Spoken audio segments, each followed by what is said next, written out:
1st of June 2026. I hope you had a very good close of last month. Friday was month end. Hopefully nobody works over the weekend, or they are going to finish month end today, June the 1st. But at the same time, we are beginning the end of the quarter because June is the last month of Q2 2026. So we finish in one, starting the last one, and then we are going to have month end and quarter end at the end of June now. So my name is Francisco Gaffney, and this is my daily streaming all about governance, risk, compliance, and advisory boards. Now, this week, I want to make the advisory board operating system easy to understand. And you have the model in front of you in the screen now. So this is not a big theory, not a complicated language, not a pretending advisory board that are magic. This is not magic here. This is an operating system, means actually have very specific activities, actions, and business outcomes. So a good advisory board gives the founder more room to think. It brings the right people around the right problems. It creates a rhythm. It creates a challenge or several challenges in a good way. It makes the business less lonely, less emotional, and less dependent on one person. So let's look at the advisory board operation system model that we have now. So at the center, you will see a little logo here. This is the operating advisory board.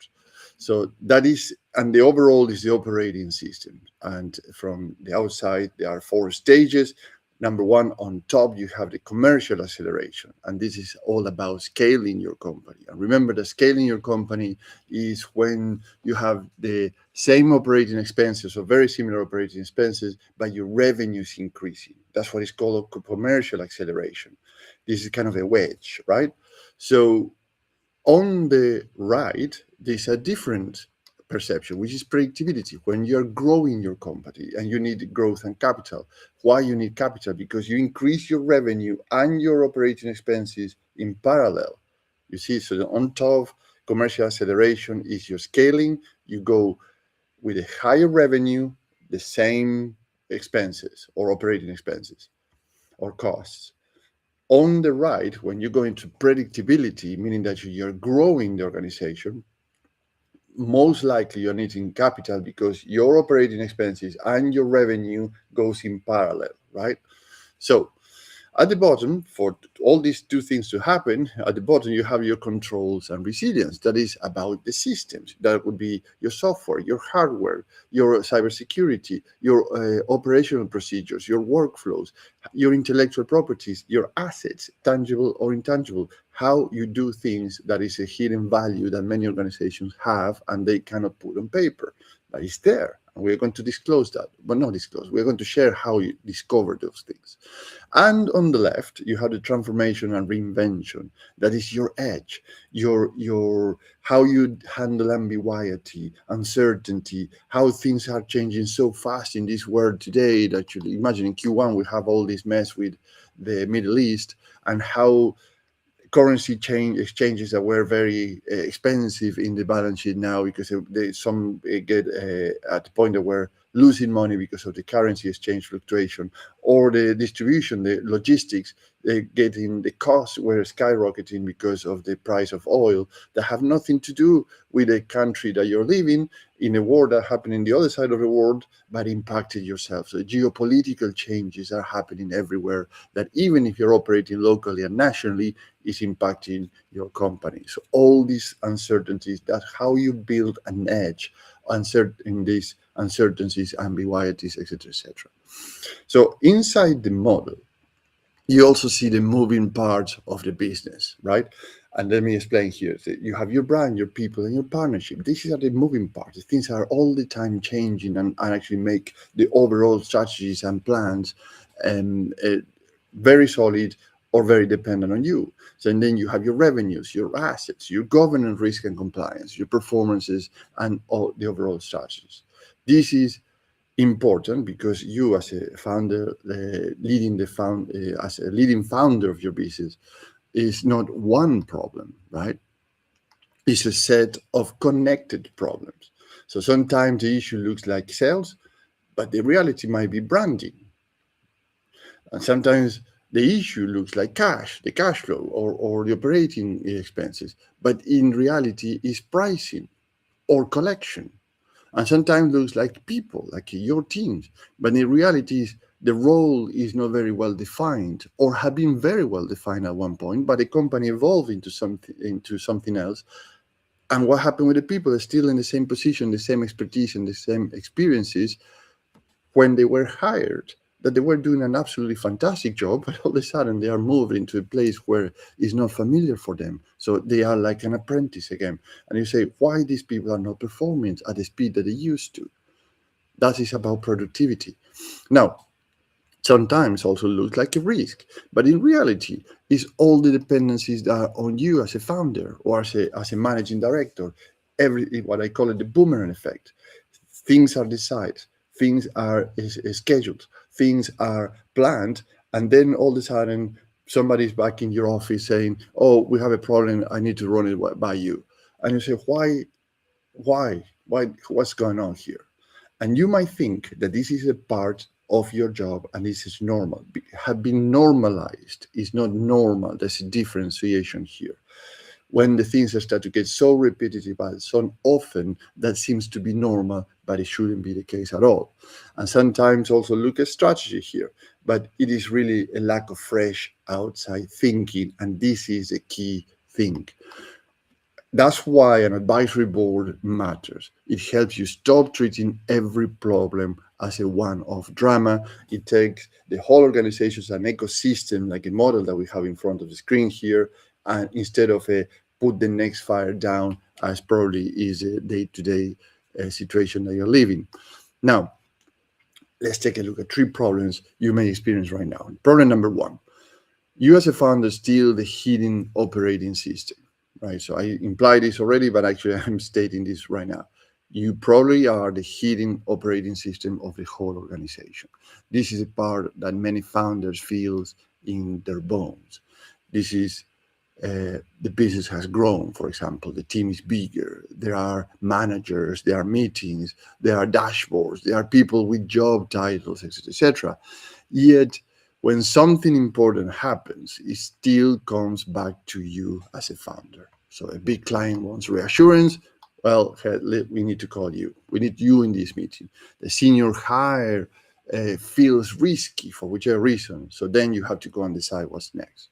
A sales deal is stuck somewhere because you have the relationship with these people for many years, but you haven't transferred that relationship to your team. So you have to step in again.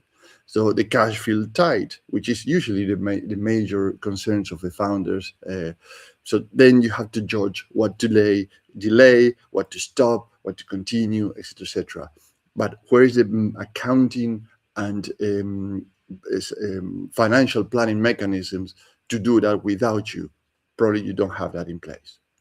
So projects start drifting, but you are the only one that noticed before anyone else, and everybody is go merry round, continuing with the drift project that actually goes nowhere. So that might feel normal, as I mentioned, but it might even feel useful, if you may, and say, "Oh, this is part of my job. This is my day to day. I'm so stressed." But it also means the business is still using you as a founder as a safety net. They is not learned how to operate independently of you. So you're still in the business. You're pretty much the business instead of on the business planning the next stages. The second problem is the business owns more value that it can prove. And this is something that happens almost every day. Most firms have hidden value everywhere. You have a way to selling, you have a way to delivering things, you have a way to training people, you have a way to speak to clients. So a trusted brand, useful data, strong supply and relationship, good customer stories, a method to work. The problem is that much of this value is scattered, so it's all around. Some of it's sitting old folders, some sit in someone's head, some sit in client decks, so old presentations you've done that now have been part as again normalized. So they say, "Oh, we did that this time, that time," and now everybody's doing the same thing because it works wonderful. That is a a hidden value in your organization that need to be standardized in a way of how documented and protected as intellectual property. And and these are things happen accumulated through years. There is not something that you discover right now because it's not evident. It starts to be embedded, gnarled in your organization, and this value only can be seen from somebody coming from outside, and also influence the valuation of your company if you want to understand how valuable is your organization. So if you cannot show what the business owns, intangibly or tangibly, you cannot expect the market to value it fully, right? So you have to show how the business, what the business owns, and how it's valued. And the third problem is that growth has made the company busier, not cleaner. What I mean with this is that more revenue should create more freedom, but for many founders, unfortunately, the opposite happens. More clients create more expectations, more people create more management noise, more products create more complexity, more markets create more risk too. More projects create more half-finished work. Believe it or not, I'm looking to your folders, your binder, wherever you take your notes, and look how many projects really finish at the success that you planned at the beginning, or have been, as I mentioned, drifting or postponed, or we address this next month, etc., etc. So it's halfway done, half baked.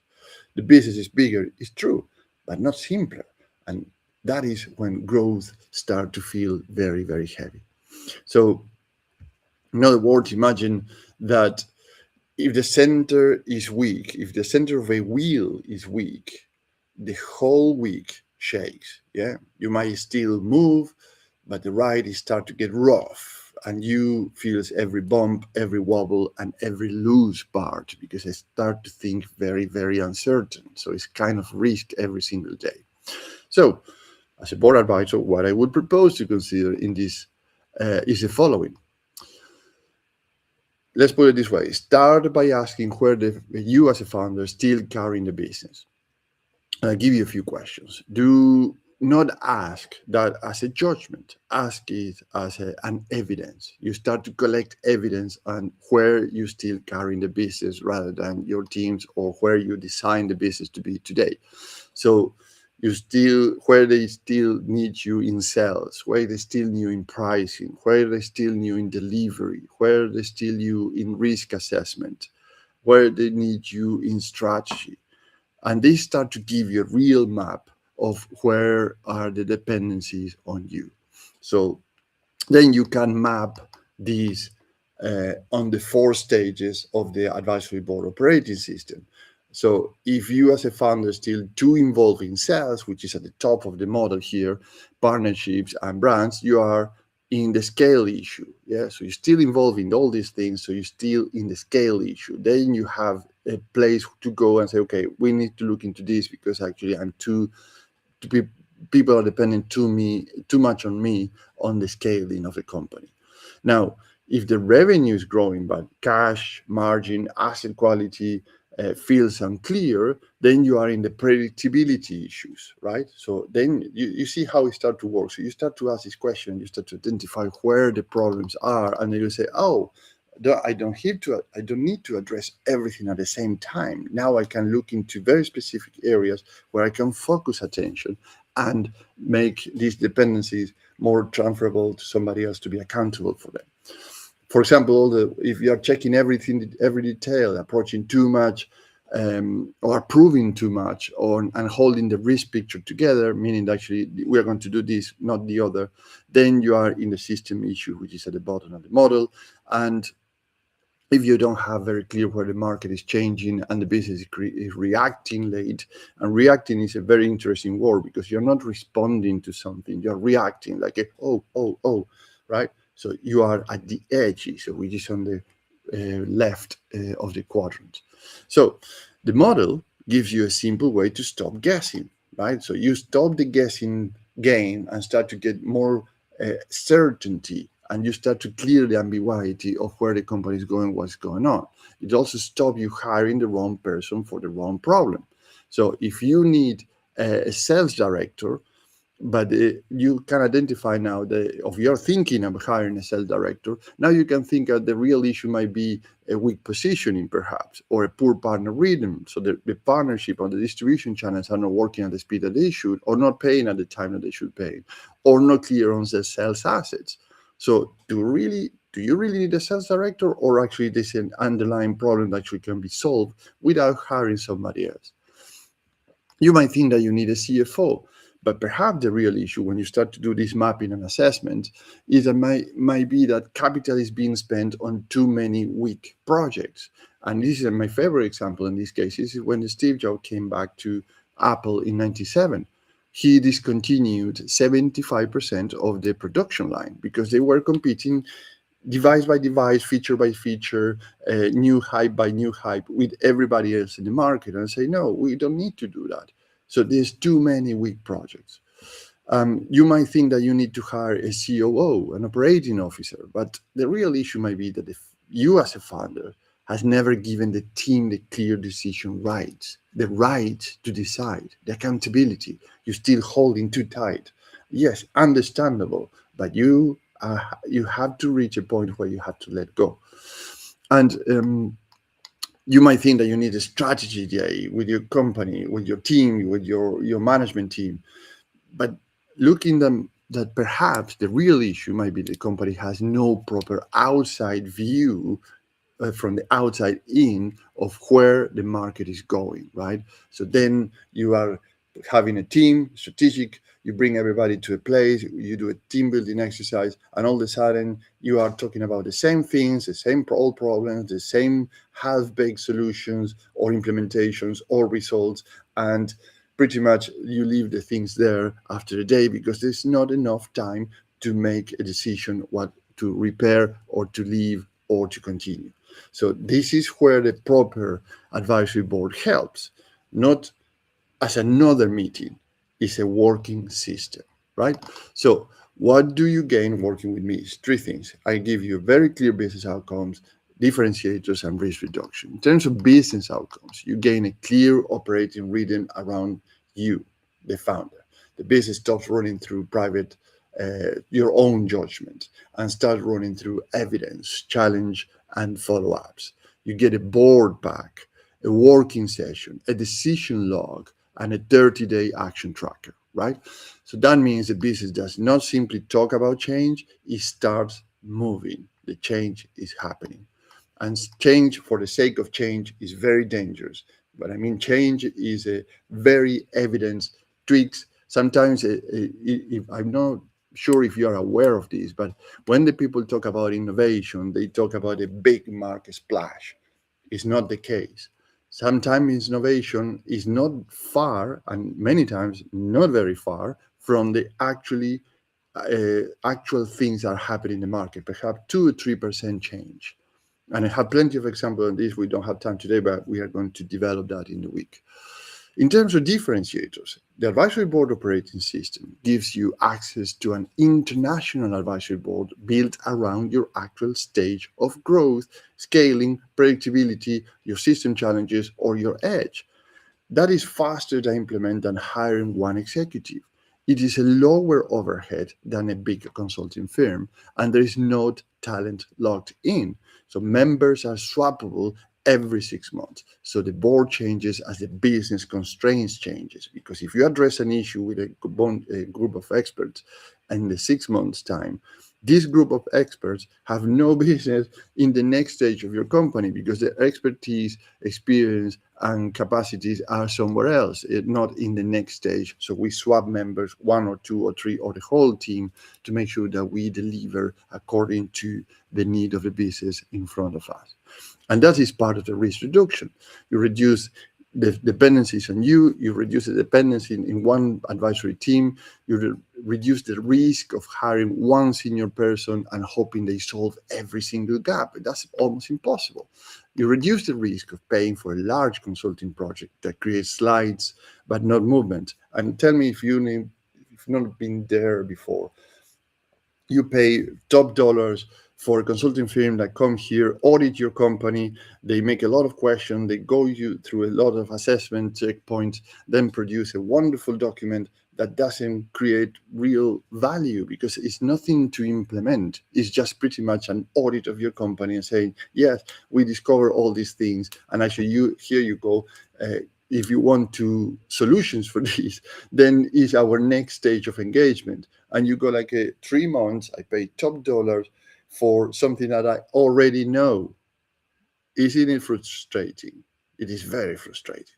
So the other thing that you reduce is the risk of hidden value staying hidden in your organization. This is what we do. We help you to understand what is hidden and make sure that you can start to capitalize that value.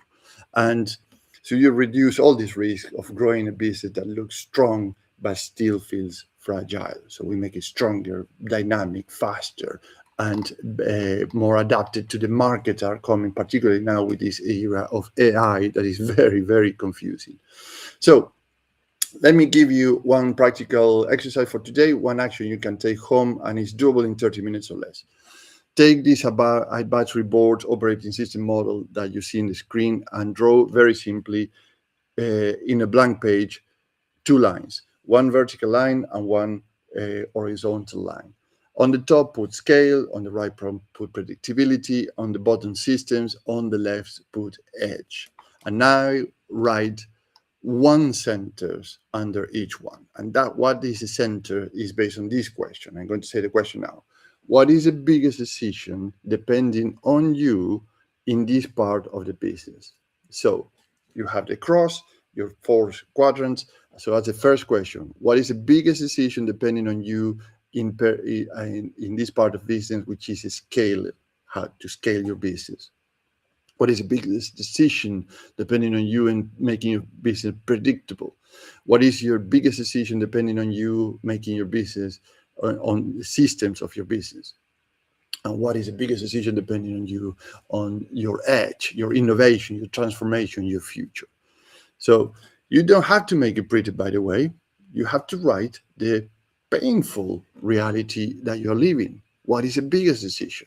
Make it painful, but not because of the sake of it, just because you have to understand what is the things that are stopping you or challenging you that doesn't move the needle. So then circle the one would create the most value to fix in the next 6 months or so. So once you have these questions answered, which is the one that will bring or create the most value in the next 6 months? And there is your first advisory board conversation. So you can come back to the advisory board and say, in my view, based on what I know, and I haven't evidenced this, but this is the biggest challenge I have over the next 6 months. And based on that, we can build a board around those challenges to help you to get through that. So let's pause here for today and reconvene tomorrow, because tomorrow we go on the top of the model. We're going to go into commercial acceleration, and we are going to make it very, very specific. So we will look at brand, people, and partnerships, and why sales, depending on you, can hide a weak scale system. So again, so if you are a chair or an advisor, or you are a founder of a company with more than 50 employees and more than 10 million in revenue, could be pounds, euros, or dollars, and you want a sharper growth without turning yourself into a bottleneck, let's have a 30-minute chat. And so we can understand where you're coming from, where you are, where you want to go. So we can design an advisory board that brings you there with 25% revenue increase and 18% more productivity, with a faster implementation than hiring one executive, a lower overhead than big consulting, not talent locked in, and a swappable member every 6 months. Have a great day, and I'll see you